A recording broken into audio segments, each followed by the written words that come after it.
Hai teman-teman, terima kasih sudah klik video ini. Semoga kalian sehat dan bahagia selalu. Kali ini Mia akan menceritakan suatu kasus mengerikan tentang dalamnya arti kesetiaan sekaligus pengkhianatan yang berakhir dengan duka. Tayangan ini tidak untuk dicontoh, namun dari kejadian ini kita harus mendalami konsekuensi atas suatu tindakan buruk. Kisah ini telah Mia rangkum dari berbagai media berita terpercaya tanah air dan menjadikannya sebagai alur cerita dan semoga dapat dengan mudah untuk dimengerti.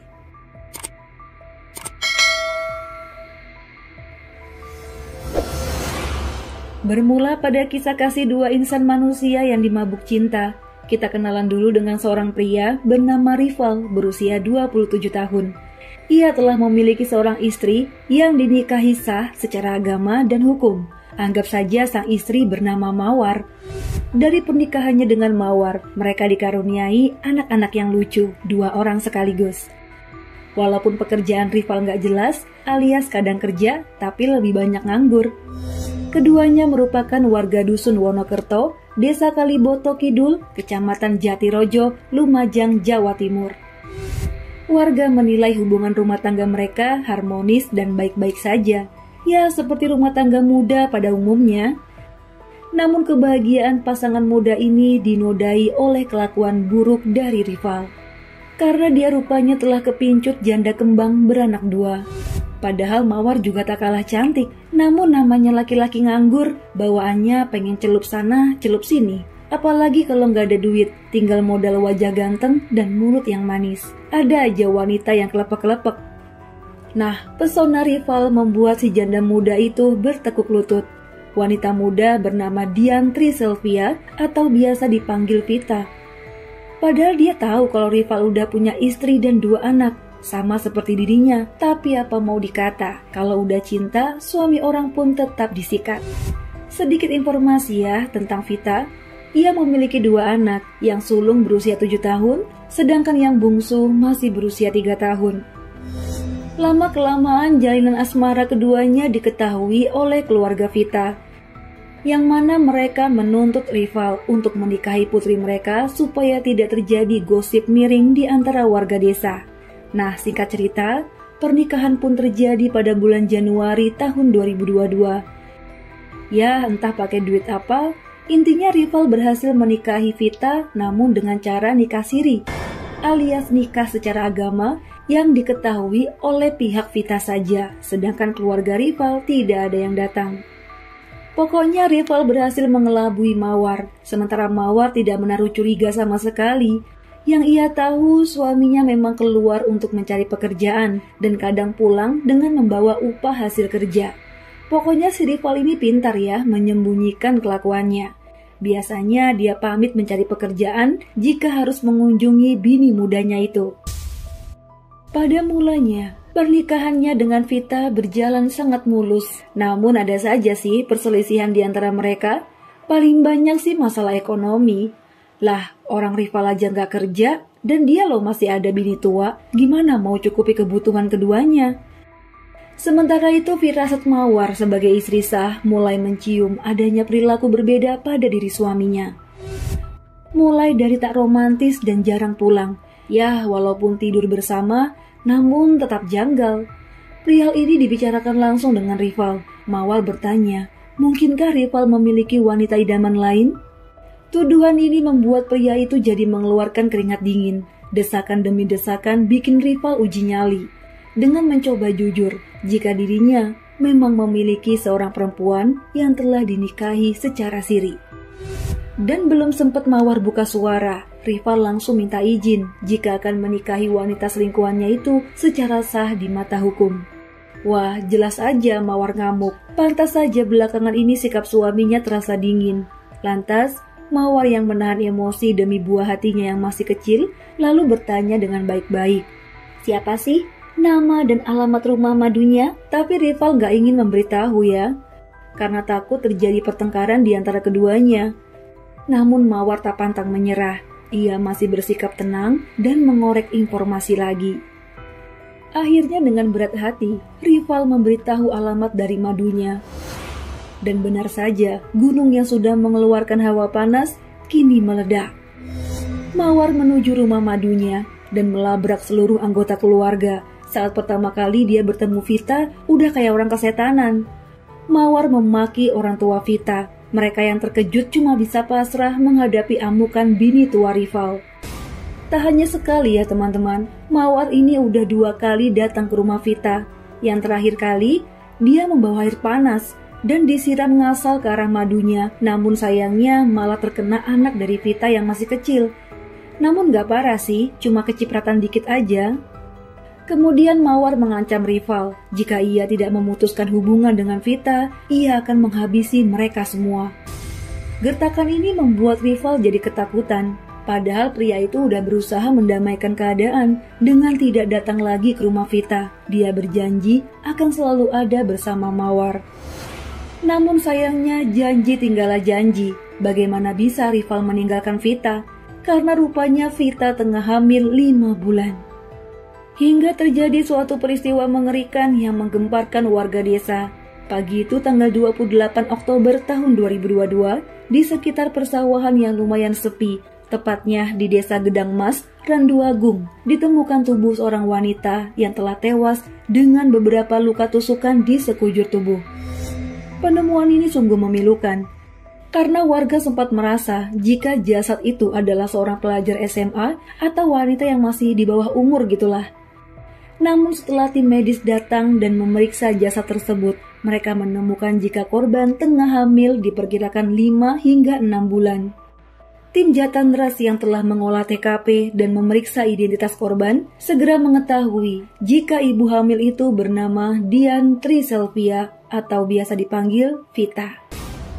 Keluarga Vita yang diberitahu menjadi terkejut dan histeris. Mereka benar-benar tak menduga jika putrinya harus meregang nyawa bersama bayi dalam kandungan. Sang ibu yang bernama Mujiati segera memberi keterangan yang dibutuhkan oleh pihak berwajib untuk mengetahui siapa pembunuh putri cantik mereka.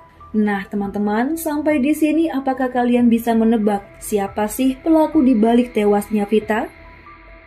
Jika sudah menerka, kita lanjutkan ceritanya. Anggota Subdit 3 Jatandras Polda Jatim yang dikomandoi oleh AKBP Lintar Mahardono berhasil menangkap tersangka pembunuh Dian Triselvia.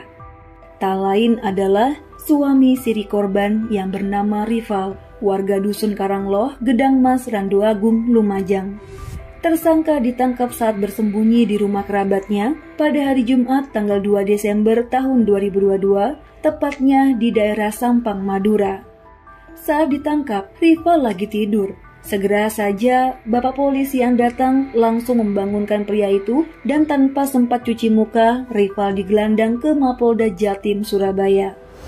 Jadi penangkapan Rival ini membutuhkan waktu hampir 1 bulan lamanya, karena memang tersangka selalu berpindah-pindah tempat dan rencananya akan melarikan diri ke Malaysia. Selanjutnya, setelah penyidik mendapat keterangan baik dari pelaku juga ibu korban, didapatilah kronologi kejadian sebagai berikut. Setelah amukan dari Mawar, Vita udah menyerah dan pasrah. Dia bahkan tidak melawan. Vita akhirnya memutuskan untuk menjauhi Rival entah sampai kapan. Ini diceritakan pada ibu dan sahabatnya yang bernama Fitri. Menurut mereka, Vita merasa udah malas berhubungan dengan Rival. Sekarang dia cuma mau fokus akan kehamilannya dan menyerahkan Rival ke bini tuanya. Pokoknya dia udah gak mau ribet, cuma pengen hidup tenang. Namun sikap Vita yang menjauh membuat Rival malah emosi. Rival rupanya gak mau membuang Vita begitu saja. Jadi Rival terus menghubungi Vita apapun kondisinya. Nah, saat menelpon wanita itu, Rival mendengar seperti ada suara laki-laki yang sedang bersamanya. Namun saat menanyakan siapa laki-laki itu, Vita bilang itu temannya Fitri dan dia nggak sama laki-laki. Karena Vita yang udah jengkel, langsung mematikan sambungan teleponnya tanpa memberitahu keberadaannya saat itu. Akhirnya Rival mendatangi rumah keluarga Vita pada tanggal 27 November sekitar jam 8 malam, namun yang di sana hanya ada Mujiati. Menurut Mujiati, Rival datang seperti orang kesetanan menanyakan keberadaan istri sirinya. Mujiati yang gak berdaya, cuma menjawab sebisanya. kalau putrinya itu sedang pergi ke rumah rekannya yang berada di kawasan Ranulugong. Namun rival kembali lagi pada pukul 10 malam dan berkata tidak menemukan Vita di sana. Seolah rival ini sedang menuduh Mujiati menyembunyikan keberadaan Vita dan membohonginya. Dia bahkan mengancam akan memecahkan kepala Vita jika dia tidak segera menemuinya. Mendengar ini Mujiati ketakutan, namun ia tak akan menyangka jika ancaman itu akan dibuktikan oleh rival. Singkat cerita, rival menemukan keberadaan Vita yang rupanya sedang berada di rumah kakaknya. Kemudian rival mengajak istri-istrinya untuk pulang ke rumah. Namun Vita mengajak Fitri temannya untuk pergi bersama mereka. Mungkin karena firasat ya, sehingga Vita takut jika harus berdua saja sama rival. Apalagi hari sudah hampir jam 12 malam. Mereka bertiga akhirnya berboncengan mengendarai sepeda motor Supra milik tersangka. Namun di tengah jalan, adu mulut pun di antara keduanya tidak terelakkan. Keduanya saling melempar ego masing-masing, apalagi rival. Dia datang menjemput istri-istrinya tidak sendirian, namun telah membawa pasukan iblis yang berhasil menghasut pikirannya. Jadi di tengah percekcokan itu, tepatnya di lokasi TKP yang sepi, rival memberhentikan motornya dan terus meluapkan emosi pada Vita. Melihat pemandangan ini, Fitri yang ketakutan lari kabur karena gak mau terlibat masalah. Dan terdengar suara dari Vita di detik-detik kematiannya. Kurang lebih seperti ini ya. Fit, kalau ada apa-apa sama aku, dia pelakunya ya. Sambil menunjuk ke arah suaminya. Mendengar ini rival langsung menjawab. Ya, itu aku. Jika ada apa-apa sama kamu, cari aja aku. Fitri yang mendengar ini karena ketakutan, dia segera pergi menjauh. Sementara itu, di TKP, pelaku yang udah kalap mengeluarkan celurit yang udah dibawanya dari rumah dan langsung menyabetkannya ke tubuh Vita berkali-kali hingga darah bercucuran dari tubuhnya. Setelah menghabisi nyawa Vita bersama janin dalam perutnya, rival melarikan diri hingga tubuh Vita ditemukan oleh warga pada keesokan pagi.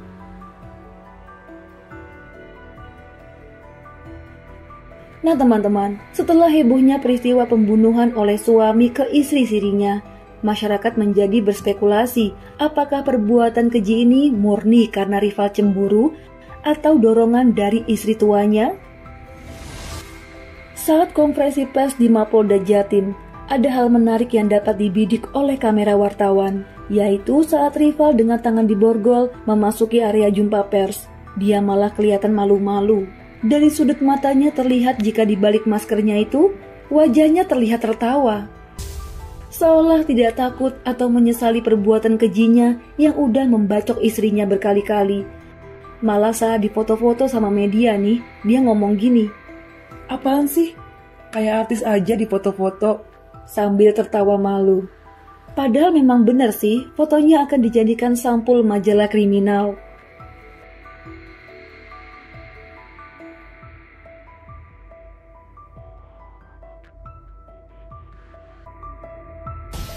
Nah teman-teman, bagaimana menurut kalian? Apakah benar ada dorongan dari istri pertamanya untuk menghabisi madunya? Buat kalian yang sekarang jadi wanita simpanan nih, lebih baik hati-hati sama posisi kalian ya, karena gak ada hubungan gelap berakhir happy ending. Kalau gitu sampai sini dulu video Mia kali ini ya teman-teman. Mohon maaf jika ada salah-salah kata. Jaga diri kalian, sampai jumpa di video selanjutnya. Bye!